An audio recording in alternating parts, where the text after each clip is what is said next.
High বন্ধুরা, আমি এখন মুরগির মাংসর রেসিপি রান্না করতে যাচ্ছি। তার সাথে থাকুন, দেখবেন আমার রান্নাটা কীরকম হয়, আজকে কিভাবে রাঁধছি। আপনারা সাথে থাকুন আর দেখতে থাকুন। চলুন, মুরগির মাংসটা আমি ভালো করে 10-12 জলে ভালো করে ধুয়ে নিয়েছি।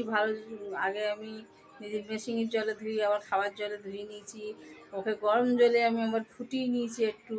মুরগির মাংসতে কীটাণু থাকে অনেক বন্ধুরা, সেই জন্য আমি যখনই রান্না করি গরম জলে দিয়ে দিই, মুরগির মাংসটাকে ফুটিয়ে দিই একটু হালকা দিয়ে জল ঝরিয়ে, তারপরে গিয়ে আমি রান্না করি। তো সব কিছু আমার কেটি কুটি রেডি করা হয়ে গেছে, ধোয়া হয়ে গেছে, খালি রান্না করব রেসিপি।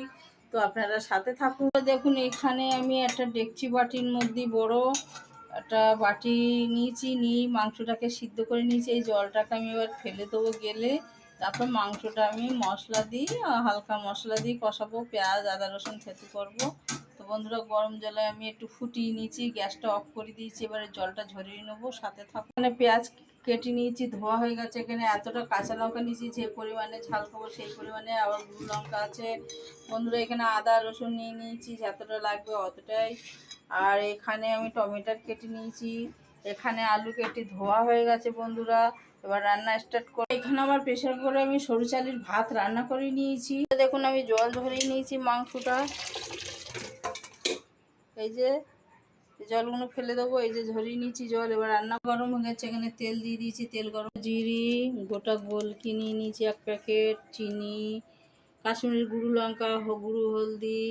এখানে মাংস ধোয়া হয়ে গেছে বন্ধুরা। একটা গোটা শুকনো লঙ্কা নিয়েছি, গোটা গরম মশলা তেল দিয়েছি, ধনিয়াটা বেটে নুন নিয়েছি বন্ধুরা, নুনটা দিয়ে দিলাম, তেল, ডালচিনি, গোটা শুকনো লঙ্কা, গোটা তেজপাতা তেলে দিয়ে দিলাম বন্ধুরা, গোটা জিরি দিয়ে দিলাম, তেলের মধ্যে দিয়ে দিলাম, দিয়ে দিলাম, পেঁয়াজ দিয়ে দিলাম, নুন দিয়ে দিলাম, কাঁচা লঙ্কা ওগুলো দিয়ে দিলাম গোটা। শিল নোড়া ইস্তেমাল করছি, তো শিল নোড়াতে আমি এটা বেটে নেবো সব। মাংস তৈরি নোড়াতে বাটা হয়ে গেছে বন্ধুরা, উঠিয়ে নিলাম। আদা রসুন ধনিটা ধুয়ে নিয়েছি, ভালো করে সেঁকে নিলাম, একটু আদা রসুনের সাথে ফেসবে ভালো, একটু আদা রসুন রেখে দিই। আদা রসুন বাটাটা দিয়ে দিলাম বন্ধুরা, নাড়াচাড়া দিয়েছি, টমেটোটা দিয়ে দিলাম বন্ধুরা, টমেটো নাড়াচাড়া করে নিলাম, গোলমরিচ দিয়ে দিলাম, জিরি দিয়ে দিলাম, জিরি দিয়ে গোলমরিচ দিয়ে ধনিয়া দিয়ে বেটে নেবো। মশলাটাও এর সাথে বেটে নেবো, একসাথে তুলে নেবো। আমি শিল নোড়াতে মশলা বেটে নিয়েছি, দেখুন বন্ধুরা, আমি শিল নোড়াতে ভালো করে মশলাটা বাটা হয়ে গেছে, আমি তুলে, এখন আমি মশলা পিষে নিয়েছি, তুলে নিচ্ছি এই বাটিটার মধ্যে দিলাম। এই মশলাগুলো ঢেলে দিলাম, সিমলা, কাশ্মীরি গুঁড়ো লঙ্কা, হলদি, কালারের চিনি, কাশ্মীরি গুঁড়ো লঙ্কা, সাথে জল একটু নাড়াচাড়া করে নেবো। এবার